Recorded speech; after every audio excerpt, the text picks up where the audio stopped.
Assalamualaikum warahmatullahi wabarakatuh. Di sini kami dari mahasiswa Program Studi Manajemen Fakultas Ekonomi Universitas Veteran Bangun Nusantara. Sebelumnya saya Muhammad Abdul Aziz dengan NIM 95 dan teman saya Fardina Rossi dengan NIM 60. Di sini kami akan mewawancarai UMKM dengan Mas Ridwan Taripo. Langsung saja ya Mas, langsung ke pertanyaan. Yang pertama, untuk Mas sendiri ini usahanya itu di bidang apa saja Mas? Bidangnya jelas kalau dikatakan satu bidang bisa, dikatakan banyak bidang bisa sih. Kalau bidangnya itu di bidang IT, cuman jabarannya luas. IT itu kan banyak, termasuk CCTV, termasuk di bidang web itu kan masuknya juga IT, di servis komputer juga, terus bagian wifi itu juga. Yang jelas bidangnya di bidang IT, tapi untuk cabang usahanya itu enggak cuma satu spesifik ke satu bidang aja, jadi ya beberapa gitu. Untuk awal mula usahanya ini sejak tahun berapa Mas? Tahun berapa ya, lupa saya, tahun 2019 mungkin pas corona. Ya. Terus untuk target pasar dari usaha Mas sendiri itu apakah perorangan atau instansi atau seperti apa Mas? Sejak aku mendirikan usaha dari awal 2019 itu sebenarnya targetnya cuma teman-teman terdekat aja sih awal mula usaha itu.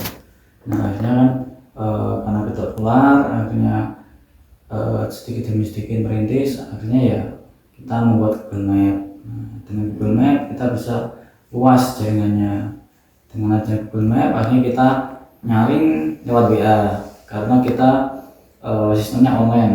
Kita sistem online, setelah pelanggan dapat melalui Google Maps masuk di WA kan kita sharing di situ, kita simpan nomornya. Nah akhirnya untuk seterusnya itu kita bisnisnya sekali pelanggan masuk itu kita save gitu. Nah sampai seterusnya seperti itu. Jadi awalnya target marketnya ya semuanya teman-teman sendiri, tapi akhirnya meluas ya. Kalau di bidang ini target marketnya nggak cuma di instansi doang, luas semuanya. Oke, selanjutnya apa strategi yang Anda gunakan untuk menghadapi persaingan? Strateginya adalah pelayanan yang terbaik, itu nomor satu. Karena apapun usaha kita, apapun yang kita geluti di bidang apapun, kuncinya cuma satu, yaitu bagaimana pelanggan senang dengan jasa produk kita. Nah, dan kita lakukan dengan pelayanan sebaik-baiknya. Dengan seperti itu, maka pelanggan itu bisa senang. Dan jangan sampai mengecewakan ketika kita sudah memberikan produk atau jasa, ya bagaimana dia kembali lagi pada kita.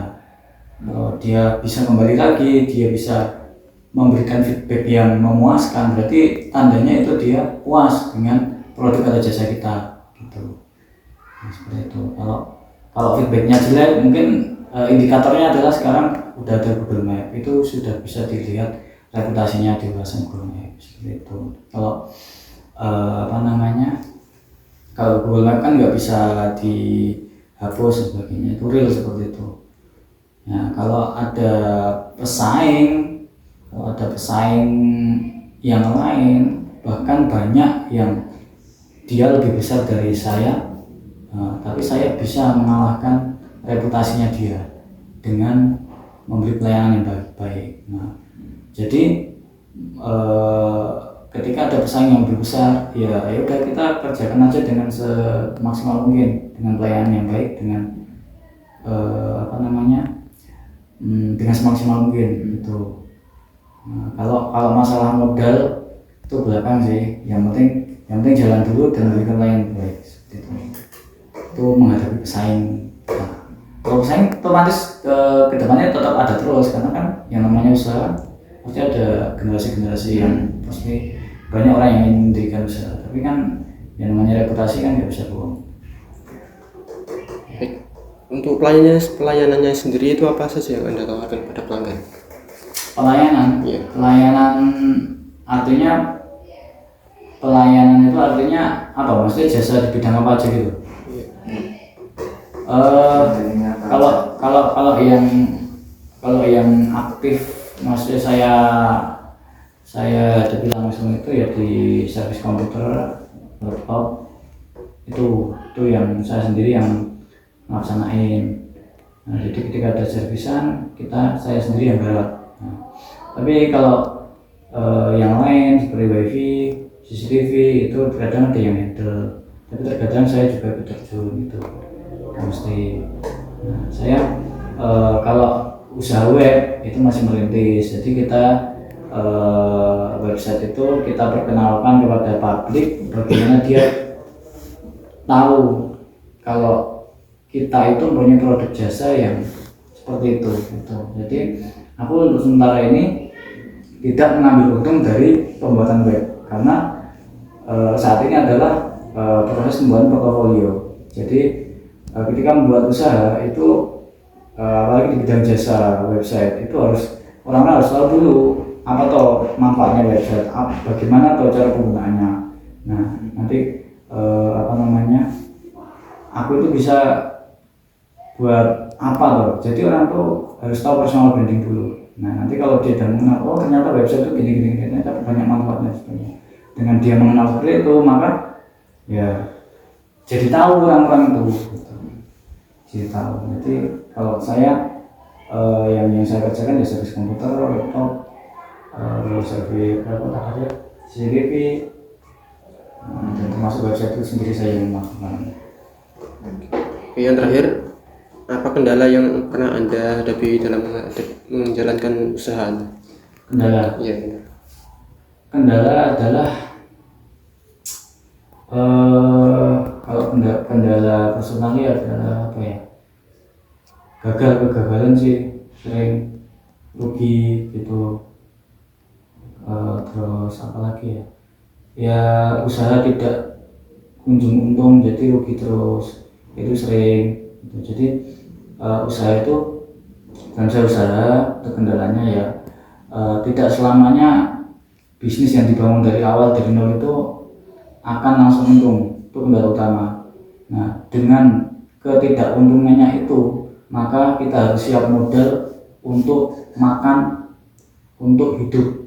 Nah, maka kendalanya adalah ketika kita usaha tidak mempunyai uang, yaitu satu kendala tersendiri. Makanya ketika kita ingin fokus di mengembangkan di suatu usaha, ya harus harus punya modal, harus punya tekad yang kuat, karena kendalanya di situ. Tapi ketika kita tidak mempunyai modal, ya kalau kita benar-benar punya tekad yang kuat itu sebenarnya bisa. Nah, itu kalau kendala masalah modal. Kalau masalah yang lain mungkin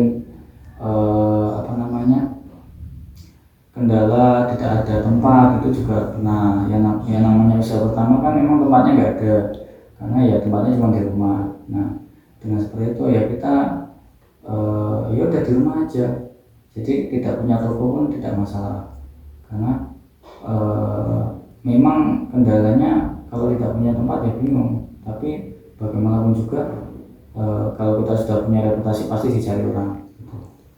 Itu sih, kalau kendala pasti ada. Setiap orang-orang usaha gede atau kecil pun semua pasti ada. Oke, mungkin itu aja yang kami tanyakan. Terima kasih telah bersedia menjadi narasumber kami. Semoga usaha yang Mas jalankan bisa berkembang lebih besar lagi. Amin. Ya, terima kasih Mas. Sekian, wassalamualaikum warahmatullahi wabarakatuh. Waalaikumsalam warahmatullahi wabarakatuh.